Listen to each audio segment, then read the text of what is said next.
کہ ناجائز قتل نہ کرو، والدین کی نافرمانی سے بچنے کا حکم، اور اس کے علاوہ دیگر بڑے گناہوں سے بچنے کا حکم، اور فرمایا کہ اگر تم بڑے گناہوں سے کبائر سے بچو گے تو اللہ صغائر معاف فرما دے گا۔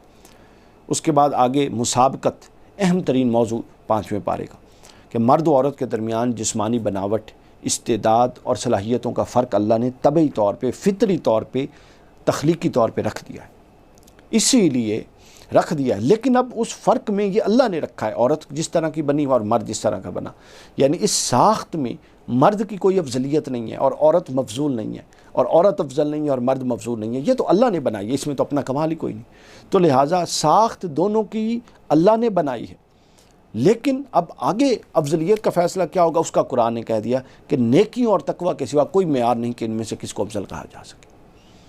اور اسی طرح قرآن نے پھر مثال بڑی زبردست بیان کی، یہ فلسفہ پہلے بیان کیا کہ دونوں کی فطری ساخت اور جسمانی ساخت اللہ نے بنائی ہے، اس کی بنیاد پہ کسی کو کم افضل یا زیادہ افضل نہیں کہہ سکتے، ہاں کم یا زیادہ افضل ہر کوئی اپنے عمل اور نیکیوں سے ہوگا۔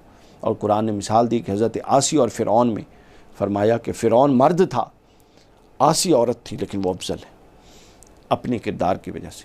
اس کے بعد قوام کا فلسفہ آتا ہے کہ مرد اور عورت اگرچہ کہ اپنے اس میں برابر ہیں ساخت کے اعتبار سے، لیکن اللہ نے مرد کو قوام یعنی منتظم، administrator, head of the house بنایا، گھر کا ہیڈ بنایا، جسمانی قوت اور مال کو خرچ کرنے کی فضیلت کی وجہ سے، چونکہ کمانا اس کا کام ہے اور لگانا اس کا کام ہے، اس کی وجہ سے انتظامی امور کا وہ سربراہ ہوگا۔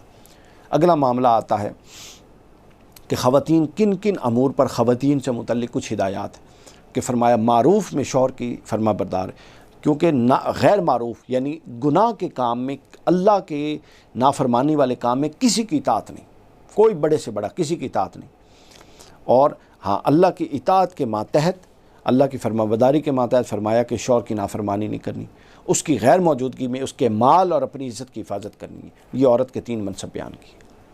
اس کے بعد اچھے برتاؤ کی بات کی کہ اللہ کی عبادت کے بعد بندوں کے لیے بہترین اسوہ یہ ہے کہ وہ دوسرے بندوں کے ساتھ اچھا برتاؤ کریں۔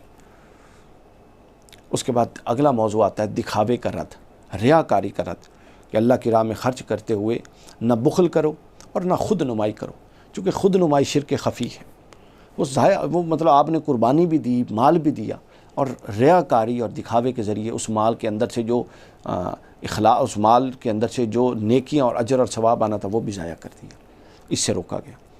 اس کے بعد اگلا موضوع آتا ہے امانت و انصاف کا، کہ امانت ایک حق ہے جس کو متعلقہ شخص تک منتقل کرنا شرعی فریضہ ہے۔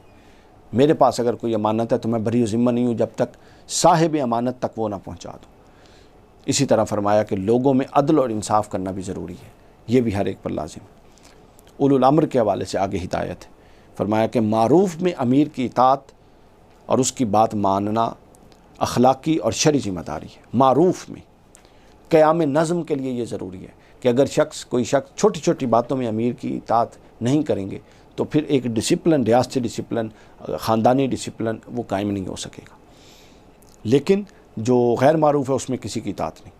اختلافی امور میں فرمایا کہ اللہ اور اس کے رسول، ہر طرح کے اختلافی معاملات میں جو فیصلہ کن حیثیت ہے اور حجیت ہے، حجیت کا مقام اللہ اور اس کے رسول کے پاس ہے اور کسی کے پاس نہیں، اور یہ بہترین تعویل ہے۔ ہمیں اس کے علاوہ کی تعویل سے بچنا چاہیے، یعنی کوئی 2 معاملے ہیں، کوئی بھی ایک معاملہ ہے، اس میں اختلاف ہو گیا تو اختلاف کے بعد کوئی تیسرا انسان فیصلہ نہیں کرے گا، بلکہ اللہ اور اس کے رسول کے احکام پر اس تنازع کو پیش کیا جائے گا اور وہاں سے فیصلہ لیا جائے گا۔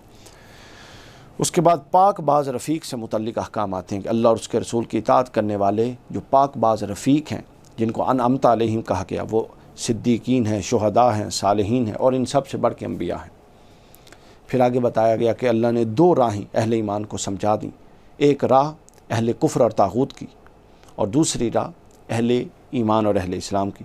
اور یہ بھی قرآن نے بڑی فصاحت سے بتایا کہ اہل کفر جو کفر کی راہ پر ہیں، طاغوت کی راہ پر ہیں، ان کے اپنے مقاصد ہیں، اور جو اہل ایمان مومن ایمان کی راہ پر ہیں، ان کے اپنے مقاصد ہیں۔ لہٰذا اگر تم اپنے مقاصد کے تعین جو ہیں وہ تم کو راہ کا تعین کی طرف لے جائیں گے۔ اگر مقاصد گھٹیا اور چھوٹے درجے کے ہیں تو پھر راہ بھی وہی ہوگی، اگر مقاصد اعلیٰ درجے کے ہیں تو وہ فورس کریں گے صحیح راہ کی طرف جانے کے۔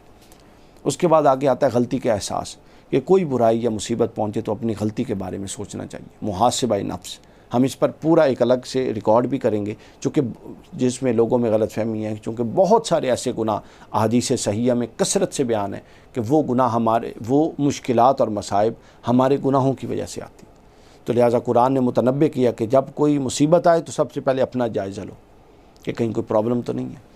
اس کے بعد سلام کا ذکر ہے کہ سلام کیا جائے. یہ ایک اسلامی شعار ہے، اس سے محبت بڑھتی ہے، اور یہ اسلامی شعائر سے بڑھ کر، اسلامی شعار سے بڑھ کر یہ اللہ تعالیٰ کا نام بھی ہے. اور کہا گیا کہ جب کوئی کرے تو اس سے بہتر سلام کرو، یہ اخلاقیات کا تقاضا ہے. اس کے بعد قتل مومن کی سزا جہنم بتائی گئی. اللہ کے نزدیک دنیا کو تباہ کر دینا ایک مومن کے قتل کرنے سے زیادہ آسان ہے، زیادہ بھاری ہے، زیادہ آسان ہے. ایک مومن کا قتل زیادہ بھاری ہے. اس کے بعد ہجرت کا ذکر ہے.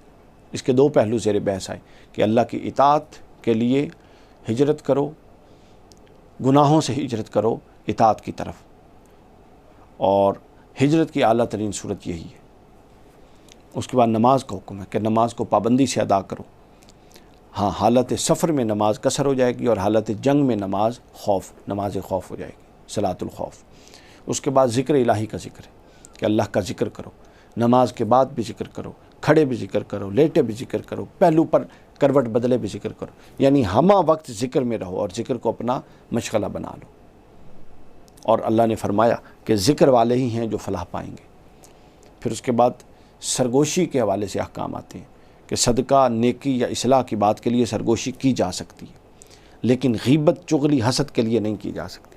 آپ دیکھیں بہت ساری ایسی چیزیں ہیں جو فی نفس سے ہی نہ حلال ہوتی ہیں نہ حرام ہوتی ہیں. ان کے استعمال اور ان کا عمل اور ان میں جو ہم اپنی انٹینشن ہماری ہوتی ہے وہ ان کے حیثیت کا تعین کرتی ہے. یہی پہلو یہاں بیان ہوا.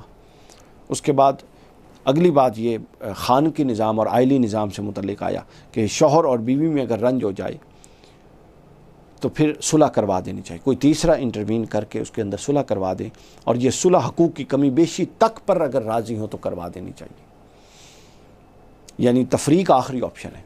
اس سے پہلے جتنے ممکنہ آپشن اڈاپٹ کیے جا سکتے وہ کرنے چاہیے. پھر فرمایا گیا، اگلا موضوع آتا ہے آخرت کے ثواب کے حوالے سے کہ جلد باز طبیعت کی وجہ سے صرف دنیا میں بدلہ چاہتا ہے. یہ عقل مندی نہیں ہے. یہ بڑا اہم پوائنٹ ہے. ہم جلد باز ہیں، فوراً نقد چاہتے ہیں، فوراً جو کچھ حاصل ہے وہ چاہتے ہیں.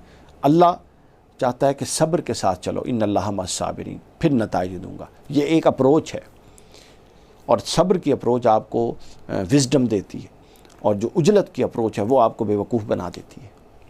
لیکن یہ کہنا جتنا آسان ہے یہ کرنا اتنا ہی مشکل ہے. چونکہ جو جلد باز ہوتا ہے وہ آخرت کو بھول جاتا ہے، آخرت پر نگاہ نہیں رکھ سکتا. آخرت پر نگاہ رکھنے کے لیے آپ کو ٹھہراؤ آنا چاہیے، صبر آنا چاہیے. اس کے بعد اگلا پہلو بیان ہوتا ہے، بہت شاندار پہلو، کہ زندگی کے ہر معاملے میں اللہ کے احکام پر شعوری طور پر عمل کرنا ایمان کی پختگی کا ذریعہ ہے. ایسا نہیں کہ اندھا دھند کوئی نہ کوئی دے دیا. اسلام کے ہر تصور کا ایک ٹھوس، مضبوط عقلی استدلال ہے. اگر آپ اس استدلال کو مد نظر رکھے بغیر، شعور کو بروئے کار لائے بغیر، عقل کے تقاضوں کو ملحوظ کیے اور عقل کے تقاضوں کو بروئے کار لائے بغیر اندھا دھند عمل کر رہے ہیں، سوچ سمجھ بھی نہیں رہے، تو گویا آپ قرآن اور سنت کا حق بھی ادا نہیں کر رہے، اور آپ ایمان کی پختگی کا حق بھی ادا نہیں کر رہے. اور ایمان کی پختگی کیا ہے کہ ایمان قولی بھی ہو، فعلی بھی ہو، عملی بھی ہو اور شعوری بھی ہو. اس کے بعد آگے بتایا کہ عزت دنیا میں عزت چاہنے کے لیے دین کو قربان نہ کریں. اصل عزت اللہ کے پاس، عزت اور ذلت کا مالک اللہ ہے. اس کے بعد بتایا گیا کہ جن مجالس میں دین کا مذاق ہوتا ہے وہاں نہیں بیٹھنا چاہیے، جہاں ایسے لوگ ہوں جو دین کا استہزاء کریں. پھر منافقت کو زیر بحث لایا گیا. سیکنڈ لاسٹ موضوع منافقت کو زیر بحث لایا گیا کہ منافقت کی کچھ علامات ہیں، اور وہ 5 یہاں بیان ہوئی ہیں. ایک علامت یہ کہ اللہ کو دھوکہ دینا. دوسری منافقت کی علامت ہے نمازوں میں سستی. تیسری منافقت کی علامت ہے دکھاوے کی نماز. چوتھی منافقت کی علامت ہے اللہ کا ذکر کم کرنا. اور 5ویں منافقت کی علامت ہے ہر معاملے میں شک میں پڑے جانا. جو معاملے بالکل مومنین میں طے ہیں ان میں شک ڈال دینا. اور اس کے بعد نفاق، اس کا علاج، یعنی منافقت کے پہلے علامات پھر اس کا علاج بتا دیا. نفاق کا علاج کہ اگر کسی میں یہ معاملات ہوں، کوئی بھی ان معاملے علامات منافقت میں سے کوئی علامت ہو، تو وہ سب سے پہلے توبہ کرے، پھر عملاً کوشش کر کے اپنی اصلاح کرے، اس کے بعد اللہ سے تعلق کو مضبوط کرے اور دین کے ساتھ اپنے اندر اخلاص پیدا کرنے کی کوشش کرے، یعنی ہر عمل میں پلٹ کے دیکھے کہ کہیں اس میں کوئی میری غرض و غایت تو نہیں ہے، اس غرض کو ختم کرے اور اس کو اللہ کے لیے اخلاص کے ساتھ کرے۔ یہ ایک جائزہ تھا 5ویں پارے کے مضامین کا جو ہم نے آپ کی خدمت میں پیش کیا۔ اللہ تعالیٰ سے دعا ہے کہ ہمیں قرآن مجید پر عمل کرنے کی توفیق عطا فرمائے۔